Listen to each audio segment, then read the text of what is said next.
Imaginez en un instant un roi, un souverain très pieux, qui est hanté chaque nuit par le même rêve. C'est comme ça que commence le Kuzari, un véritable chef-d'œuvre de la pensée juive écrit au XIIe siècle par Judas Halevi. C'est bien plus qu'un livre, c'est un dialogue philosophique qui se penche sur une question qui traverse les âges.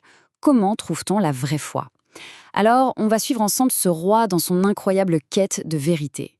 Tout part donc de ce rêve, un rêve qui se répète. Un ange lui apparaît avec un message qui est à la fois une validation et un avertissement. Ton intention est bonne, mais tes actes ne le sont pas. Imaginez un peu entendre ça, nuit après nuit. Pour le roi des Khazars, cette phrase, c'est pas juste une énigme. C'est un véritable défi qui va le lancer dans une quête spirituelle immense. Une quête qui pourrait bien changer non seulement sa propre vie, mais aussi le destin de tout son royaume. On entre donc dans la première partie, ce fameux rêve troublant. Parce que c'est vraiment le point de départ de toute l'histoire. Le message de l'ange est paradoxal, il valide l'intention du roi, sa sincérité, mais il condamne ses actions. Pour un dirigeant aussi dévoué que lui, c'est un choc terrible. Ça l'oblige à tout remettre en question, absolument tout ce en quoi il croyait. Le roi se retrouve alors en pleine crise existentielle. À quoi ça sert d'être sincère si ce qu'on fait est mal?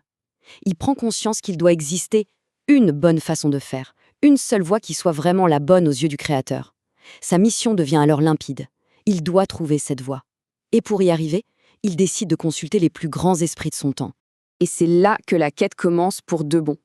Il faut savoir que ce n'est pas le genre de roi à rester assis à se lamenter. Non, il passe à l'action. Il décide d'organiser une sorte de grand débat intellectuel, un sommet où il invite des représentants des plus grandes traditions de pensée pour l'aider à résoudre son dilemme.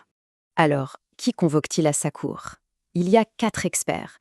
D'abord, un philosophe, pour la puissance de la logique pure. Ensuite, un théologien chrétien et un théologien musulman, pour représenter les grandes religions monothéistes. Et enfin, un peu comme s'il y avait pensé après coup, un rabbin juif qui représente un peuple à l'époque dispersé, sans pouvoir. Le décor est planté. On s'apprête à assister à une confrontation d'idées qui va sceller l'avenir de tout un royaume. On entre maintenant dans le vif du sujet. On va assister à une série d'arguments, tous plus brillants les uns que les autres. Chaque sage va présenter sa vision du monde, une vision cohérente. Mais la vraie question, c'est, vont-ils réussir à répondre à la demande très personnelle et très précise du roi? C'est là que le bat blesse, parce qu'aucun d'eux ne semble vraiment saisir l'urgence de son rêve. Le philosophe ouvre le bal. Il nous parle d'un dieu très abstrait, une sorte de cause première lointaine, qui serait complètement indifférente à ce qu'on fait. Pour lui, seule la pureté de l'intention compte. Mais pour le roi, ça n'a aucun sens. Il lui rétorque, en gros, « Mon rêve était très clair, il ne parlait pas de mes pensées, mais de mes actions. Votre Dieu, il s'en fiche peut-être, mais le mien, manifestement, non. » Après le philosophe, c'est au tour du théologien chrétien. Lui, il parle de foi, de l'incarnation, de Dieu qui se fait homme. Pour le roi, c'est un concept vraiment difficile à accepter. C'est presque trop incroyable. D'ailleurs, il le dit lui-même, « Mon esprit ne peut pas accepter ces choses. » En d'autres termes, il cherche une preuve, quelque chose de tangible, pas quelque chose qui lui semble être un pur acte de foi. Le savant musulman, lui, arrive avec une autre approche. Pour lui, la preuve se trouve dans un livre, le Coran, qu'il décrit comme un miracle linguistique. Mais là encore, le roi soulève une objection pleine de bon sens. Comment voulez-vous que je vérifie un miracle dans une langue que je ne maîtrise pas? Son critère de preuve devient de plus en plus clair. Pour lui, une vérité fondamentale ne peut pas reposer sur une expérience privée ou un texte. Ça doit être un événement public, vu et vérifié par des milliers de gens. Et là, on arrive à un tournant décisif. Les 3 grands penseurs ont présenté leurs arguments et ils ont tous échoué. Le roi est déçu, mais il n'abandonne pas. Il se tourne alors vers son dernier invité, le rabbin, celui qu'il avait un peu mis de côté au début, le représentant d'un peuple sans royaume, sans pouvoir. Qu'est-ce qu'il pouvait bien avoir à offrir? La réponse du rabbin est totalement inattendue. Il ne dit pas « je crois au créateur de l'univers ». Non, il dit « nous croyons au Dieu d'Abraham, d'Isaac et de Jacob, qui a fait sortir les enfants d'Israël d'Égypte ». Vous entendez? Il ne commence pas par une idée. Il commence par un événement. En une seule phrase, il déplace tout le débat. On passe de la philosophie abstraite à l'histoire concrète, du concept à l'expérience vécue. Et c'est ça la différence fondamentale. Les autres ont essayé de prouver l'existence de Dieu par la logique. Le rabbin, lui, parle d'un Dieu qui a été expérimenté par tout un peuple. On ne parle plus du Dieu des philosophes, lointain et abstrait. On parle du Dieu de l'histoire, un Dieu qui intervient. Et pour la première fois, le roi entend quelque chose qui fait écho à son besoin de concret. Alors, quel est le cœur de cet argument si particulier? Comment le rabbin va-t-il construire toute sa démonstration non pas sur la philosophie, mais bien sur l'histoire? Eh bien, il va tout miser sur un événement qu'il présente comme un fait historique absolument irréfutable. L'idée centrale, c'est ce qu'on appelle la révélation publique. Pensez-y une seconde.